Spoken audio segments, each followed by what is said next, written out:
Mbote mingi na balandi ya Fantastic Info Télévision. Eza bongo molobeli na bino na kombo ya ndeko Bavon the best. Quand tu es sur bino information directe, c'est nous toute réalité en RDC zaka na antenne bino moko Fantastic Info Télévision. Toujours na cadre de découverte p information vraie ou ezoleka. Na ville province ya Kinshasa, toza bongo na commune ya Masina sur l'avenue Sep Congo, to kiti sur le terrain pour na découverte koyeba chemin ou ezobanda de 15e rue Limité jusqu'à aéroport international d'Enjil. TV eza radio te to kitaki bongo kokutana na babité à Sep Congo, to kiti susu to komeka kotambola ti na baveni Kulumba pour na kozela bino ba image pour na découverte boyeba lolenge nini musala ngo ezali kotambola musala ezokende ndenge nini ebanda projet bandaki na mwa nini pe pourquoi ba stopper pourquoi ezosala ma partie tokiti sur le terrain bandeko babengi biso totala lolenge nini babitant ya Sep Congo bazolela difficulté ya ma ekoti na courant par rapport ya projet oyo ya chemin ya libéré bango baluka place kozoluka to kufa o to sala mama sko afa buka ba ese bino ni ba ese bino na va lobaka na biso bino arbo kolongwa pamba te nzela mai po ekokozala kubite bino to kolongola bino bale to pesa bino mbongo boluka esika mususu banda balobaka pe kaka koloba balingi ko libéré biso te do tisiko ba pesa elote tisiko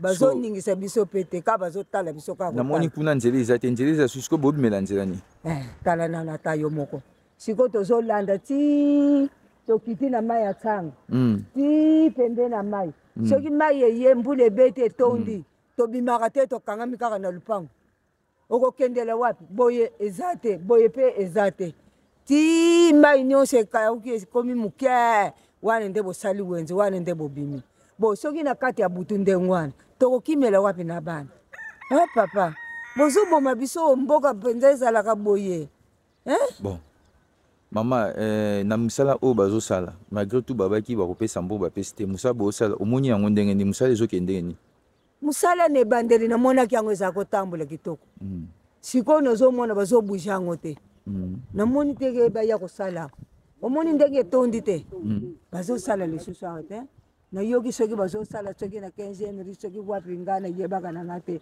awa bazoningisa lisusu te kaka batika bato ya moto pompi bapepaka kaka mai esa dia combien de mois oyo basala su awa te mama ekozala 2 mois donc depuis 2 mois basala su te bazosala lisusu awa te ok message noyo eza nini mama message noyo soki ezali na gouvernement nasengi na gouvernement libéré biso tolongwa awa mpo tokoyo kokufa na buzoba mpo oyo basala na aveni ni Kwilu 28 awa aveni Kwilu kulumba Kwilu kulumba Kwilu ekenda ti wapi na sima mkongo te Siforko ti Siforko yango nde ezokende ti aéroport yango wana donc nzela ezobanda Sep Congo ti aéroport yango ti Siforko donc pont oyo batie bino yango embrie bino situation babita to ya quartier po o batie biso nde yango mpenza ezoboma biso na balupango ok merci mama ma micro ya Fantastique Info ezwi yo tokokomisa message na ndenge esengeli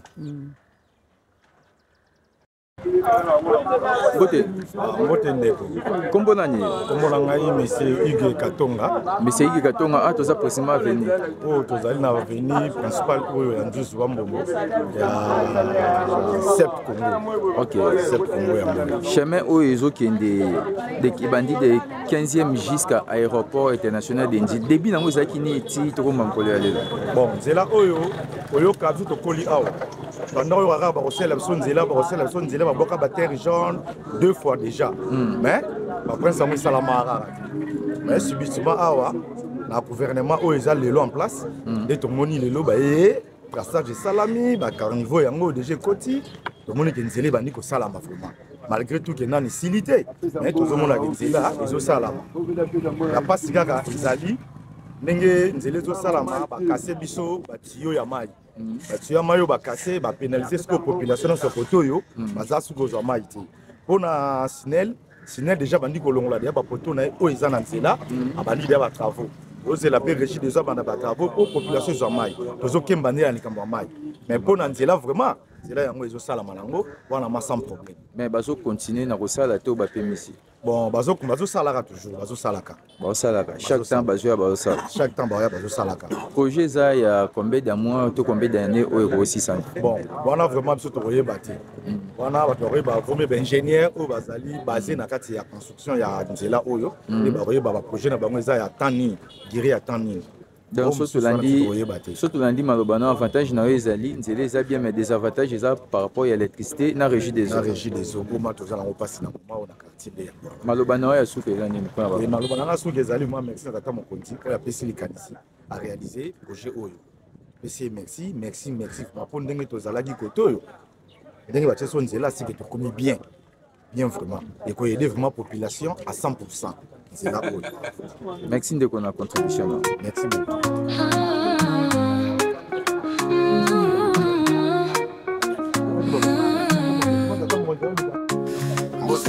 Combo nani?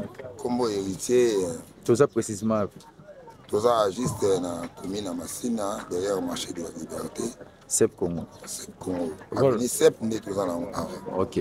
On la fois passé tobane kolobela pona makambo etraki mai mage bakangi mai tobane kokule awa mais eza journée autour les kawa chef ya mokonzi ya OVD ayaki a déclaré surtout na espace ya nzela alors tous les automatiques 15e mairie alors ingénieur wana ou batili biso toboyi te mais nzela eza mokie makasi parce que ayaki atie maître kolongwa wa na ngambo kuna tala omona yo moko babodi wana batiaki yango mais mokonzi ya OVD aye atali maître ya balabala amoni eza moke nde bapikoli mais toyebi te soki bazosala yango mpo ezala kaka bande mibale soki motuka moko ekufi ya monene moyen nzela bato baleka eza te toyebi te ide na bango so eza ndenge il y a des gens bazocorrompre bango pour que barebi nzela ezala moke bato ezosala mpe mwa pasi mokonzi ya mboka abimisi mbongo mbongo abimisi nzela eketi poilo y aura des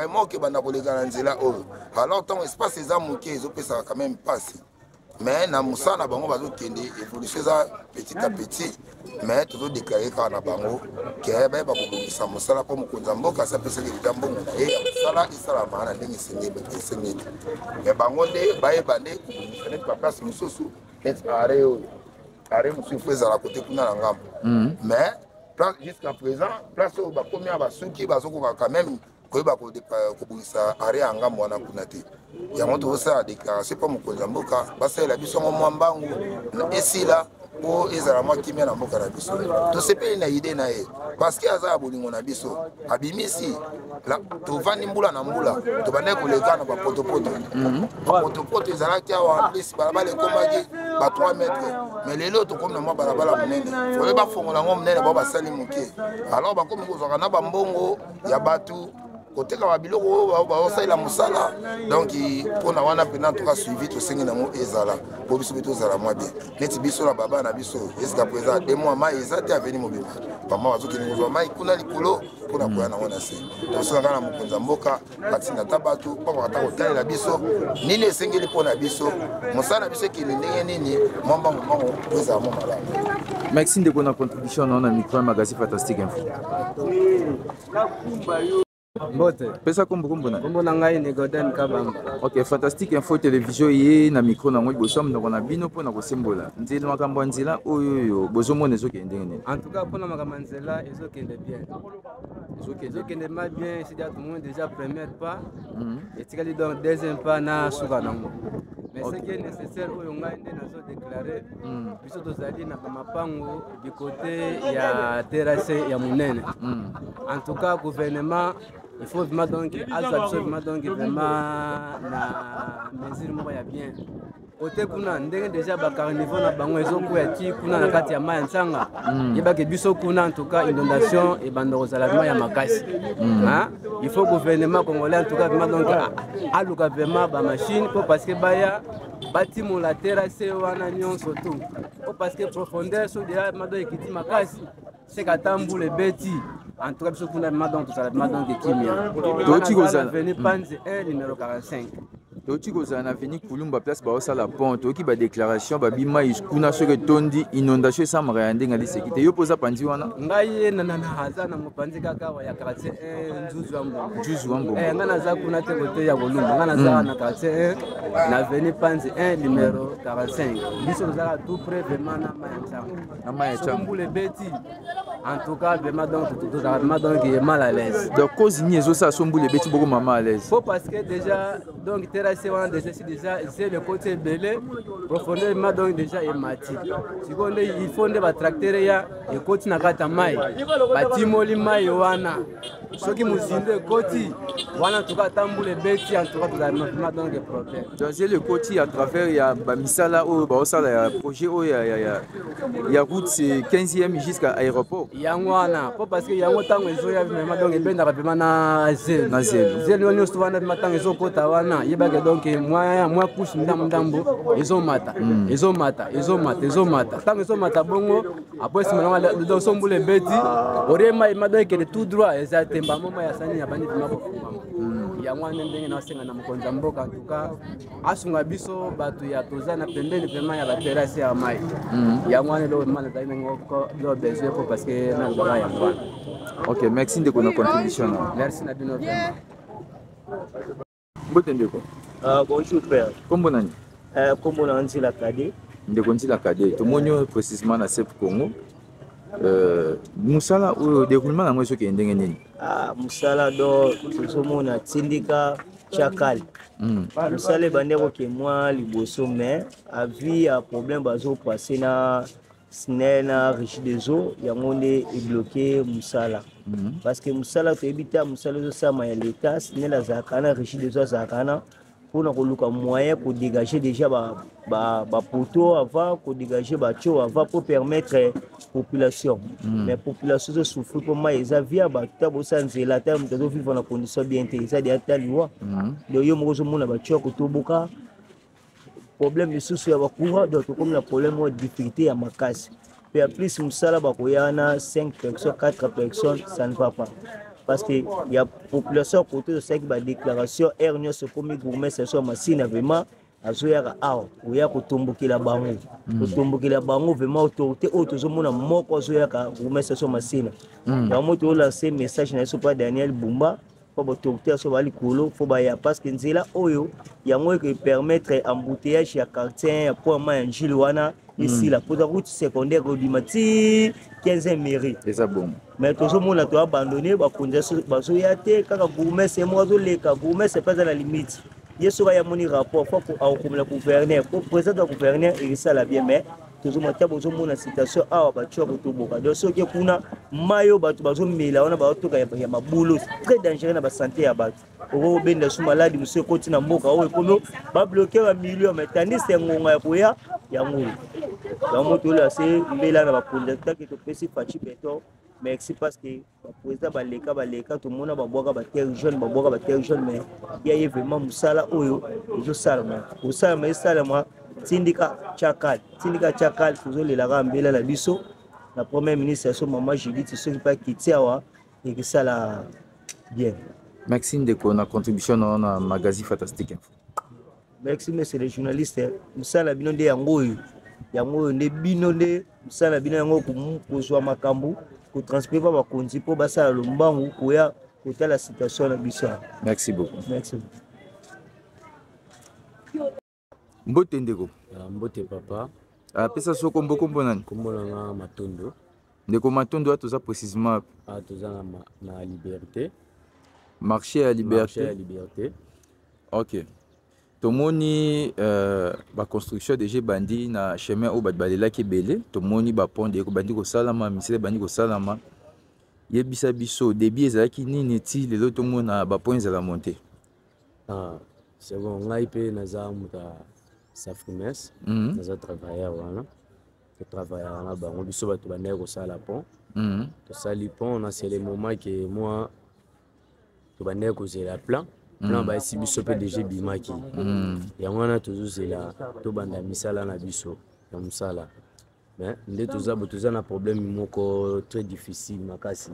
Banda batika bandi ko boye. Mai soki ebeti donc mbula soki ebeti donc bandako tout bama ekotaka donc ça la biso na passe donc tout donc moi mai mataba mai so mati de kolo esuki kuna tout mai matara donc na bandako biloko tout andako ebebaka donc moi ezala ati parce que bino c'est là yo était que travailleur puis à Safrimex to monio au salle intervention ils a vraiment ni cause ni ils ont causé ba inondation salam c'est bon c'est cause ya mbula soki beti fallait ba tirer mai soki ba tirer mai ba makambo tout et ozala te kuna likolo déjà ba tirer déjà ba likolo kuna baza bien donc parti na biso o tu banana prince ti boinasi donc moyen ezati donc moyen ezati soki kaka mbula beti donc moyen ezati inondation na inondation. Ok, message nous pesa na bakonzi na ope ba o baso anda biso na gouvernement. Donc message na ko pesa na bakonzi.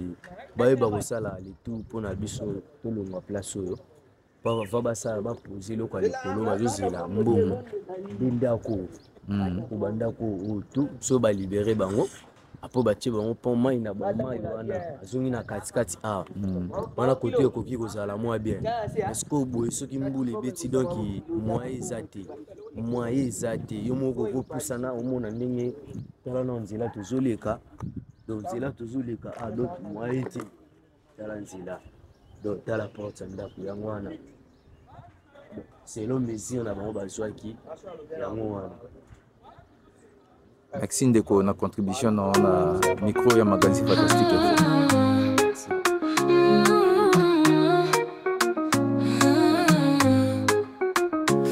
Ils sont la chaîne de la promotion, agriculture, pisciculture, élevage en action, accompagnement pour votre réussite, Merci beaucoup Nabalandia Fantastique Info Télévision. Quand tu es Sarabino TVza Radio T, donc Tokoba Kibongo na Kosolana Baike. Na bandeko nyonso tu ya Sep Congo pe bandeko ya Veni Kulumba boki ba mama baleli par rapport ya inondation soki mbule beti inondation zoya na ndenge ya lisekité bandeko bazo zinda donc difficulté koti na ndenge ya lisekité pe mai batali régie des eaux mai ba mama ba papa bazo toka la condition moko ya bien te botaka le lenge bandeko bazo leka to interpeller bandeko ya yanzela ou basa nzela bosa vraiment lombango parce que bandeko na biso pe ba vivre en ndenge esengeli pas très de commentaires TVza Radio T to monani mbala ya sima bye bye.